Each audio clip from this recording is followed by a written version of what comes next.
Welcome, Barbie Romero. Thank you. Wait, is this on? Testing? It's on? Okay, sorry, I couldn't hear myself. Thanks, everyone. So if everyone can introduce yourself, so Esty, if you can go first.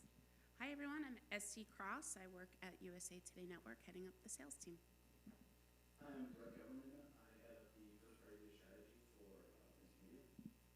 I'm Dennis O'Neill, VP Sales at Insider Inc., heading up sales teams for the East and the Central regions. Great, thank you. So how do you each collect and organize your first-party data? Are you doing anything different from the past that drives revenue growth now from having the first-party data? So if each of, Esty, if you can go first. Sure, happy to. Thank you. So Gannett started some work on this a couple of years ago, contextual targeting, proprietary brand safety tools. Those all live in our audience insight platform called Pulse, which serves all the business functions you would expect it to: product, content, advertising, et cetera, marketing. Since January of this year, we've really focused on our first-party data strategy. It started with an analysis of over 16,000 campaign line items to understand what our reliances were in third-party data usage. We learned that 8 audience segments were 83% of our third-party data usage, so that's been our sole focus for the last 9 months. We deployed a micro-survey strategy that allows us to collect volunteer declared first-party data against those audience segments, as well as other topics, interests, behaviors that our audience wants to share with us, volunteer. They're served in line with content, and to date we've collected 1.2 million data points on about 300,000 of our known users, which represents about half of our third-party data usage. So we're looking forward this quarter to rolling out first-party data instead of using third-party data. Yeah, so on our side, it's I kind of stratify it into 3 different buckets. We have obviously contextual, which is really the sort of bread and butter as a publisher that you need to be able to understand at a really, really granular level what your audience is consuming. And then you have behavioral, right? So recency, frequency, ad clicks, scroll depth, all these sort of engagement metrics to understand not only what the user's reading, but how they're actually engaging with it. And then the third one, similar to Este, is declared data, right? So this is also through live polls, also through live events, registration, so you can get things like title, industry, company name, all those types of more sort of personal information about that individual. And so between all 3 of those, we really are able to sort of collect all data from each of the individual sort of brand verticals that we have in order to create these more holistic audiences across a number of sort of interest sets, right? So whether it's music and entertainment or sports, we have all of this between the behavioral, the contextual, and the declared data sets to sort of build the top, mid, and lower funnel audiences that our ad partners are looking to leverage. Yeah, I mean, not too dissimilar to what Esty and Brett just mentioned. About 3 years ago, we took a look at and kind of started creating kind of like our first-party data platform, which we call Saga. At Insider, we have to name everything after Norse gods. So this is the goddess of storytelling and history, okay? So anyway, we can put that to the side, but essentially it tracks 100% of our users across all browsers and all devices 100% of the time. And it allows us to really kind of like have a deeper understanding of the engagement of, and it's a tool that we use from kind of the onset of kind of our strategy to our RFP response, to our managing and monitoring of the actual campaigns, to the insights that we provide on the back end as well. So it is kind of like what Fabrizio was talking about, the flywheel. It's a complete flywheel that we employ against our audience all the time, so we can provide our advertisers with the best solutions. Great, thank you. Dennis, I know that Insider has a paywall. So how do you know what content should be behind the paywall versus what doesn't? How are your subscriber profiles deeper now that you do have a paywall? And what are you able to do with the data? So first of all, I don't manage the paywall content. We have a separate subscriptions business and on the sales side as well. But what we're actually seeing, we have multiple revenue streams, and that is the evolution of our data strategy, is really trying to employ all the different revenue streams that we have from kind of like our subscription business, from our research business. We own eMarketer and Insider Intelligence, and so we have a lot of rich subscriber data on that side. We also have e-commerce as well. So that's where we're evolving into, is really kind of like making sure that we have the most robust data from all the different kind of like disparate kind of like revenue streams. But that's a work in progress right now. As far as the content that lives behind the paywall, we have a separate kind of like editorial team, and they do a lot more deeper investigative reporting. We look at the economics of the content that we're producing. If it's very narrow and focused, like wealth management, or going after people that work in kind of like hedge funds and producing these deep reports that maybe 30 people in the world that want to see, that will all live behind the paywall. So right now, it's very kind of like verticalized for kind of like asset wealth management. We have some real estate content, advertising. All of our advertising content lives behind the paywall because everyone in this room can probably expense it. So that's basically how we look at kind of like what we're going to, and I'm speaking from a sales perspective, but our editorial team, they look at the economics of the content they're producing, and they'll make the kind of the bet on where they're going to place it on the site based on that. Great, thanks. So this is also a question for everyone. How are you competing against the big Goliaths, Facebook, Amazon, and breaking through? Can you provide any examples of data-driven products that you go to market with to compete? What do media buyers say, if you can share, what media buyers say, what are the biggest vulnerabilities, and how you're, I guess, leveraging that? We have the ability to extend audiences onto Facebook, and the match rate isn't the best. It's something that's evolving and continuously going as well. So I think that the ability to compete, I'm a firm believer that content needs to be everywhere and anywhere our audience is. So we post most of the content that we produce, especially from the edit, and 100% from our studios across all social platforms. So are there any insights that we can pull from that maybe they're not going to be getting from the platforms? That's where I think kind of like where we can stick out and really kind of try to add some value to the conversation. Yeah, we have that same kind of relationship where it's all about partnership, right? I don't think any media buyer that gives their money to Facebook or Google would describe that relationship as a partnership. It's kind of the money goes in, you see the performance metrics, and you hope it works. And so for those advertisers that are looking for a sort of a bi-directional relationship where you can better understand your audience, or you can even, as a publisher, you can share information back with your advertisers to enhance measurement, right? Like, measurement is probably one of the biggest challenges that our industry faces with cookie deprecation, right? And so as advertisers look for ways to continue to understand the effectiveness of their ad campaigns, they have to find partners that are willing to sort of, open up their walled gardens. And, I don't think Facebook or Google is really going to be willing to sort of have that kind of relationship, even with the largest advertisers in the world. And so that's really where we've really started to have conversations with advertisers as far as, hey, we can, outside of just, having an advertising relationship, let's think about next steps, how we can deliver more value and help you, really improve your performance. And, we even really started to see that pick up on the more sort of sensitive targeting topics, right? So, Facebook obviously has pretty much stopped all of their sensitive targeting for, demographic information. And so we've actually been able to take our interest-based segments for folks that are either consuming content based on those demographic signals, and then, to Dennis's point, we can then extend those into social environments. And so that's where we've actually started to see our data actually performing better than what media buyers are getting on Facebook. I'll just check. Oop, am I on? I think I'm on. Yeah. Up or down? Up. Got it. Sorry. So chiming in and adding, and I think Steve said it earlier, you have to be where your audiences are. So certainly we have an audience that follows us on social media, and we have franchises that are published specific to those channels based on the audience and the sort of what works for that channel. But I think for USA Today and our network, we really do try to stay focused on our own strategy instead of competing with the Facebooks and Googles of the world, because we all know the data troves that they have are enormous. The scale that they offer is enormous.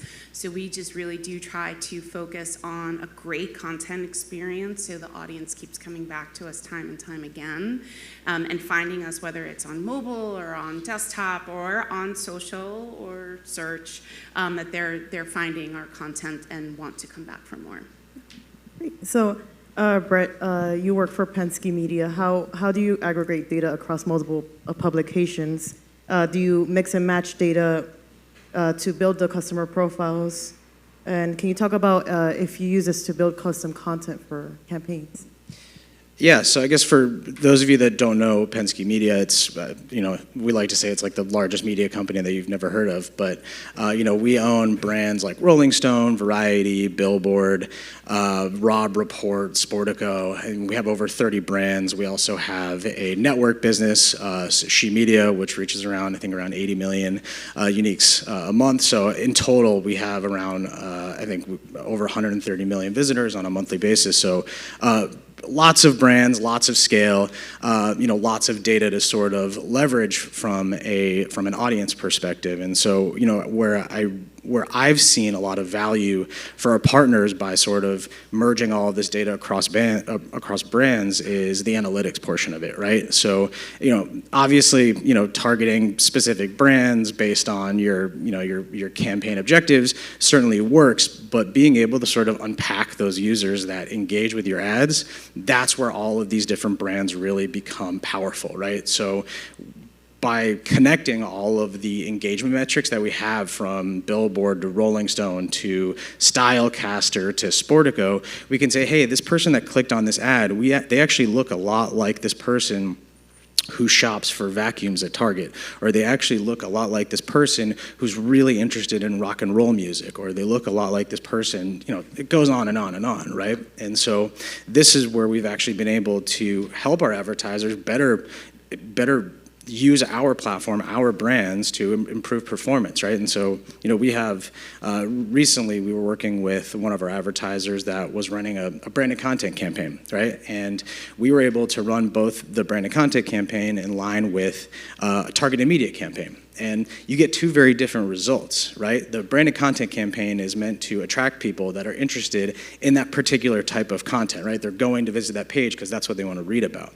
The actual advertising part of the campaign is more of a reverse cognitive analysis, if you want to put a really complicated word to it, but you're actually able to understand users that are not sort of reading the endemic content, but are engaging with the ads, right? So this is sort of a way to generate a whole new audience and a whole new understanding outside of just the branded content, to say, okay, the people that clicked in these ads were actually more interested in sci-fi content, which is actually what we found.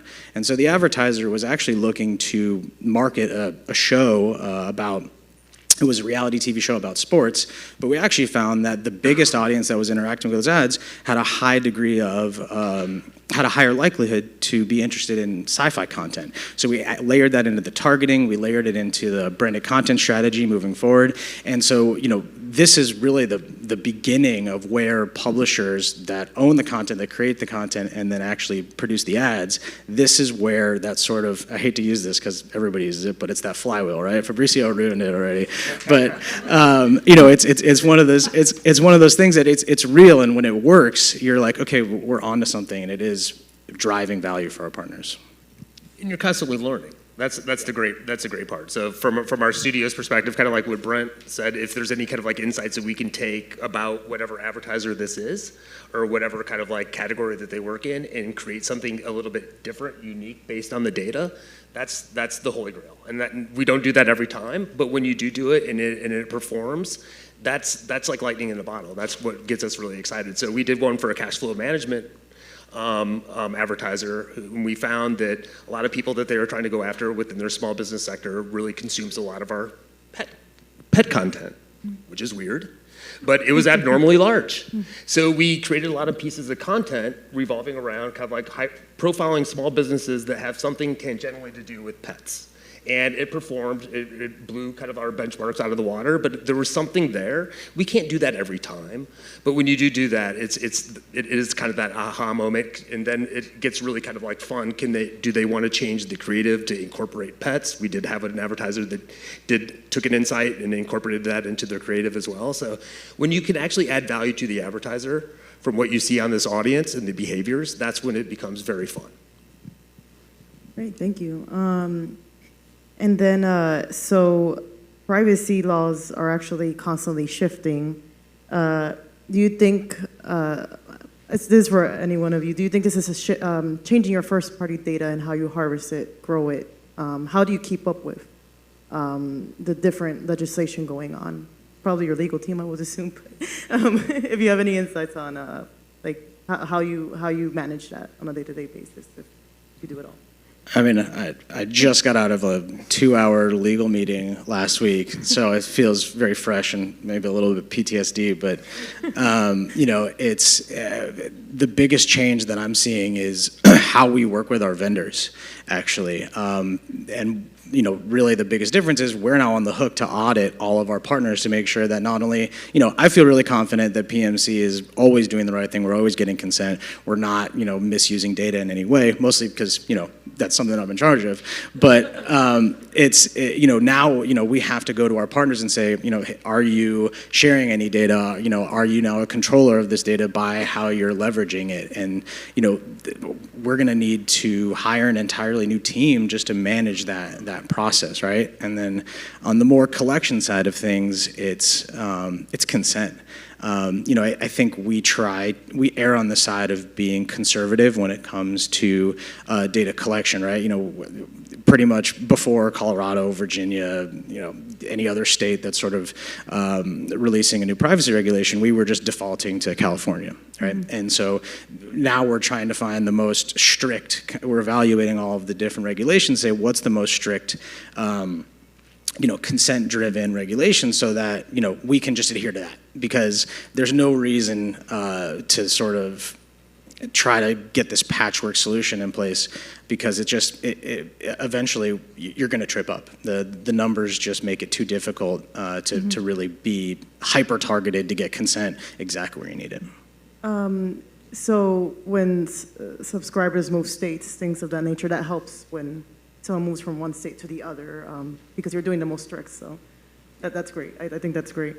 And so Esty, can you tell us more about your survey that you sent to your subscribers? Any advice on that for the audience? Like if anyone is doing a survey on their own subscribers about like frequency, length, so that way you don't, you know, annoy your subscribers, things of that nature. Sure. So we found that, so we employ, and I think I mentioned this earlier, a little bit of a polite strategy. You don't get repeat questions once you've answered them. So if you say you volunteer information on those 8 audience segments, we're not going to keep asking. That thing's dead. So we're going to give you this one. No, let's go here. Number 8. Yeah, it needs a new battery. Sorry about that. No You're worries. good. You're good. This is on. Better? Awesome. So recap quickly, we try to be polite about what we're asking. We don't want anyone to have to answer the same question multiple times. We do send out surveys fairly frequently, but they are all tied to relevant quote unquote happenings or things that are going on. I just had a survey, today is Monday, Friday, asking me if I'm going to watch Hocus Pocus 2 this weekend. So I guess I'm being classified as an entertainment junkie. But so those are the kinds of sort of guide rails. I think what makes our strategy work really well, and probably the biggest piece of advice I would give, is going back to that analysis that we did in the beginning. We know what we're focused on. There's a lot of first-party data. I mean, there's a lot of information in a lot of different ways that you can go, but if you know what your focus is and what works for your company, your platform, then I think that will lead to success. Great. So moving on to next year, what major new segment will your sales team be expanding into, and why, if any of you have an answer for that? Recession-proof segments would be great. So. I'd sign up for those too, yes. I think, we still have some work to do in data collection, so we're looking forward to getting to 100%. We have a goal of 80% by mid-year. And then building that audience contextual targeting layer where we can take the segments that we know now and layer in what they're doing on USA Today, what they're doing on our network, and then all the hocus pocus questions, we can layer that in as well and create some really interesting insights for our marketers and products. Yeah, on my side, when I joined PMC about a year ago, we were really, a digital and print sort of business, and our leadership team through the pandemic made some pretty big investments in live events, and one of which was South by Southwest. We took an ownership stake in South by Southwest. We purchased another conference called Life is Beautiful in Las Vegas. We're spinning up a PMC branded conference called LA3C, which will go live in December of this year. So, from a top level perspective, we're making these massive investments in live events, which obviously are going. We need to make these events massive revenue drivers, right? But the question inevitably we always get from our buyers is, well, how do I buy both? How do we actually make this valuable from a digital perspective, from a live event perspective, and we're putting technologies in place in order to sort of make both of these events a seamless buying experience for our advertising partners, so that we can say not only are you buying South by Southwest, but you can buy the same audience across all of our brands, and you get analytics from both the live event as well as the digital exposure. And so it's again, Fabrizio, I feel like I'm just copying you, but it's going to be this sort of an omni-channel kind of offering that we're integrating into Atlas Data Studio, which is our first-party data platform. The other thing that we're also taking to market, which we're doing a little bit of it today, but it's not as productized, is much like how the buy side evaluates open market signals to evaluate how they want to buy their audiences. We're doing the same thing of our own inventory. So we're actually starting to look at how buyers are actually buying in the open market, layering in our first party data on top of it, and saying, hey, Home Depot, did you know that you're actually buying pet lovers? And then Home Depot will say, like, no, that's not who I'm trying to get it. And we can then be far more strategic in our discussions with these buyers, because we know where their dollars are going from a first party data perspective, and can either help them double down into cookie blocked environments like Safari and all that stuff, or we can help them course correct. And so not necessarily like a product that we're going to be selling, but something that really changes how our sales team goes to market using our first party data. And for us, it's developing those products as well. We did one where we used some natural listening processing technology where we could actually create kind of like a taxonomy of all of our content. We did an IAB taxonomy, and then we could also get a lot more granular. So instead of just having technology, you can talk about cyber or data privacy concerns, right? So then we can actually have advertisers own those conversations within our site. So and then we also had one where if we have readers, we can take those segments and we can actually have the segments of those readers like being targeted by those advertisers as well. So those are two products that we've developed, and they're probably on most every media plan that we develop right now, just because we've seen just great performance on the back end. So it's continuously looking at kind of like the tools that we have at our disposal. How can we create products out of this while also respecting the data privacy concerns of our audience as well? Because being a publisher, it's more than just PII. That's at play as well. So we really want to respect and have a strong data governance of how we actually employ the data collection and the actual activation across our platforms as well. Great, thank you. So I'll open it up to the audience for questions if anyone has any.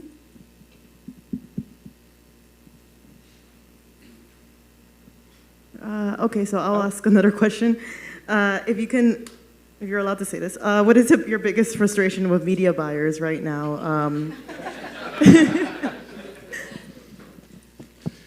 That might be not on record, something we want to talk about. No, just kidding.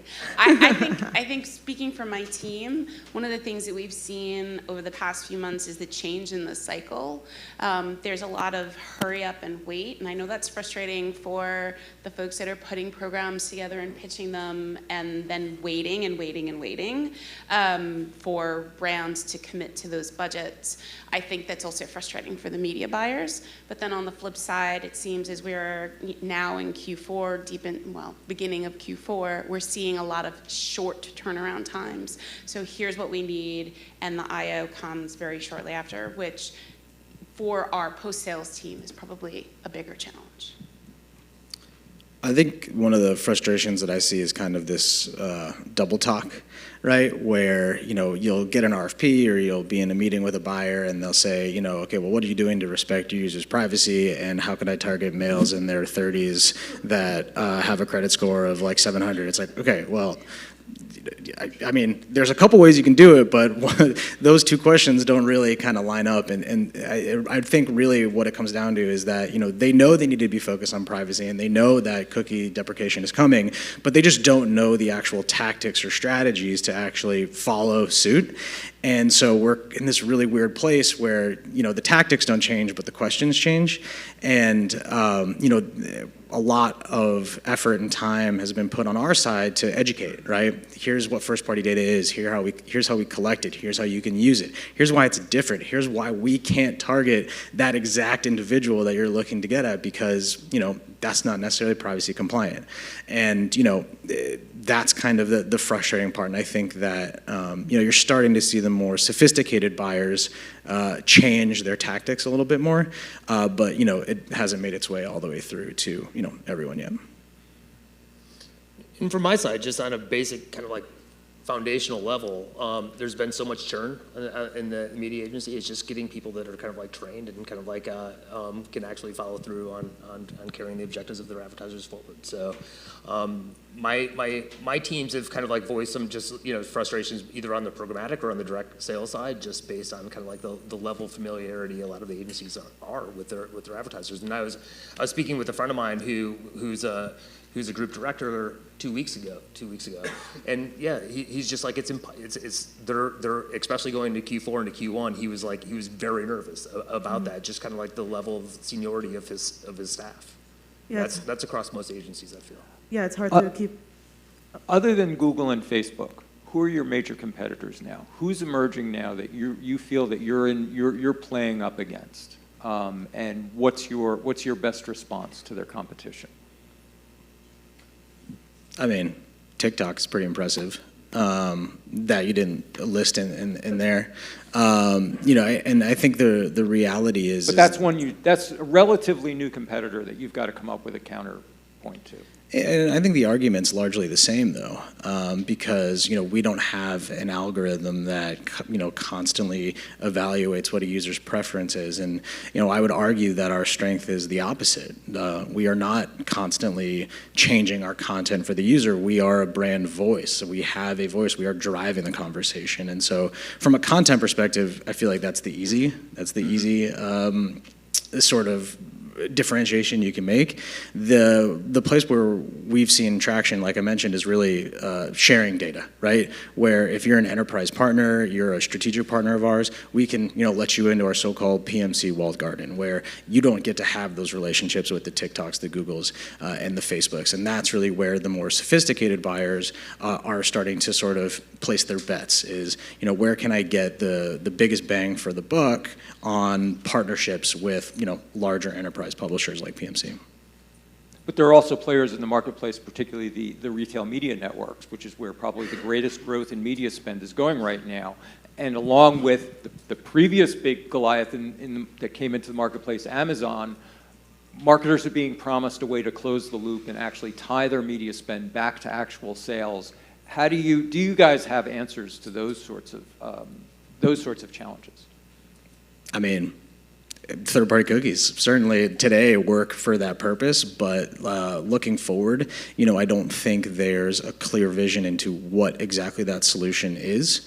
I think in my mind, it's going to be some level of probably a clean room layered on with some level of modeling or probabilistic determination of this person bought this product. But the reality is we're sort of reliant on industry forces in order to sort of develop that kind of solution, because by design, PMC shouldn't know what a person buys on Amazon or what a person buys on Target. That's the whole point of this, right?